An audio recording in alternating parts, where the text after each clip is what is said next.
লোটে মাছের ঝুড়ি তো অনেক খেয়েছি, আজকে লোটে মাছের পকোড়া বানাবো। তোমরা অনেকেই বলবে যে লোটে মাছের পকোড়া করার সময় মাছগুলোকে গোটা গোটা রাখতে হয়, কিন্তু আমি এরকম মাছ দিক থেকে কাটিয়ে নিয়েছি, কারণ এত বড় মাছের পকোড়া খেতে আমার খুব একটা বেশি ভালো লাগে না। তাই মাছটাকে আমি এরকম দুভাগে ভাগ করে নিয়েছি। এই সমস্ত কিছু দিয়ে একটা পেস্ট করেছিলাম, সেই পেস্ট দিয়ে মাছটাকে নুন আর হলুদ দিয়ে মাখিয়ে ভালোভাবে রেখে দেবো। এরপর ওতে দেব গন্ধরাজ লেবু। তো এখানে আমি একটা গন্ধরাজ লেবুর রস পুরোটাই দিয়েছি, তার সাথে দেব গোলমরিচ গুঁড়ো। এই সমস্ত কিছু দিয়ে মাছটাকে ভালোভাবে মাখিয়ে, যেহেতু আমি পকোড়াটা বিকালবেলায় চায়ের সঙ্গে করব, সেজন্য আমি এটা ফ্রিজে রেখে দেব। 2 চামচ ময়দা আর নেব কিছুটা অ্যারারুট, 1 চামচ বেকিং সোডা আর প্রয়োজন মতো নুন দিয়ে দেব।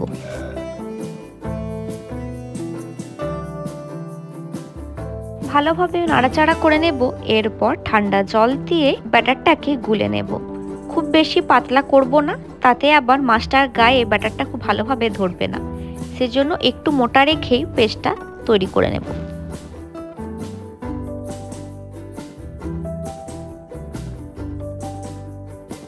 আমি একটু গরম মশলা দিয়েছিলাম, তোমরা যদি চাও এটা স্কিপ করতে পারো।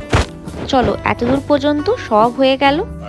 এরপর মাছটাকে ব্যাটারে ডুবিয়ে তেলেতে দিয়ে ভালোভাবে এপিট ওপিট মিডিয়াম আঁচে ভেজে নেব। কড়াইয়ে সাদা তেল দিয়েছি, তেলটা গরম হয়ে গেলে ওতে দিয়ে দেব 1 চামচ বাটার।